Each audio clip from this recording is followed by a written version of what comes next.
All right, let's talk technology. What I have up for you here is the biggin, the big boy to do a lot of normal distribution work in Excel. It is a single command. Well, there's also an inverse command. We'll do that here in a second. But it's a single command that will do basically what we've been doing this whole section.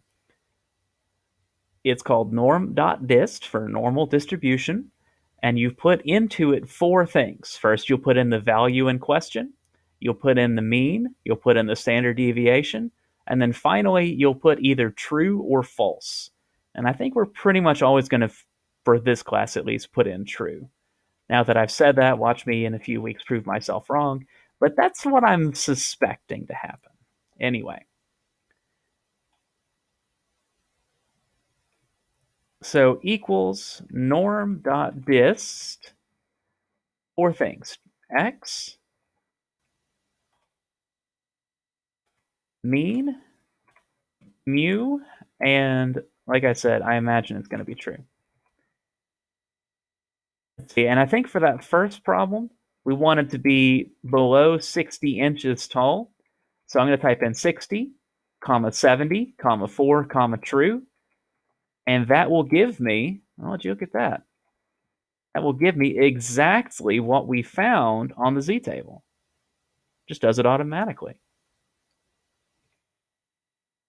Next up, we want to be above 84 inches. Well, the z-lookup, the z-table, and even this command's not smart enough to know that. So what I'm going to have to do here is do 1 minus norm.dist, 84, 74 true. And would you look at that? We've got that same probability. Well, actually, we've got even more precision than before for how many Americans, or what percentage, what proportion of adult male Americans are at least 7 feet tall. Just like that. Norm.dist. That's all it takes. Now, the last one is a little trickier, right? Because I am not given an x value. I want an x value.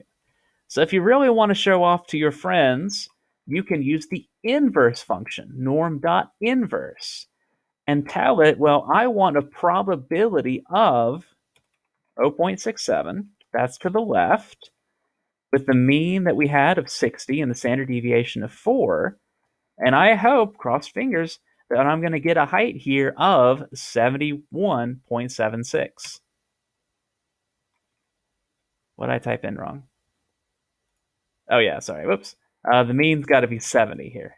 There we go. Okay. All is well. Oof. So the mean was 70. The standard deviation is 4.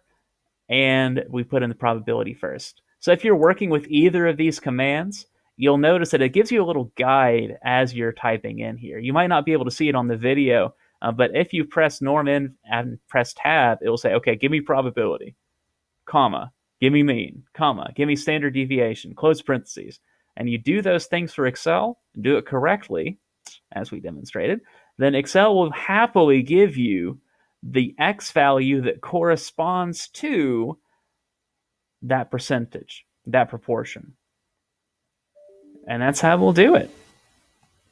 So that is a tool that you can use to quickly discern normal distributions. The other tool, of course, is Desmos. And I don't think I can do it in the last minute here. So we'll stop now. And I'll get you reading over this. It's actually, I'll just bring this back up. We'll worry about Desmos in the next video. And I'll just have you read over the rest of this, write down what you need to. Basically, though, you'll type into Excel equals norm.dist, and then follow the prompts, or you'll do norm.inverse and follow the prompts. And that will give you, for the first one, your cumulative probability for being at that x value or below. Whereas the norm inverse will give you the x value that gives you the desired probability. So these are handy tools. Just follow the prompts and you should be able to work it out. All right, so in the next video, we'll do this again, but on Desmos, and we'll see how it goes. See you then.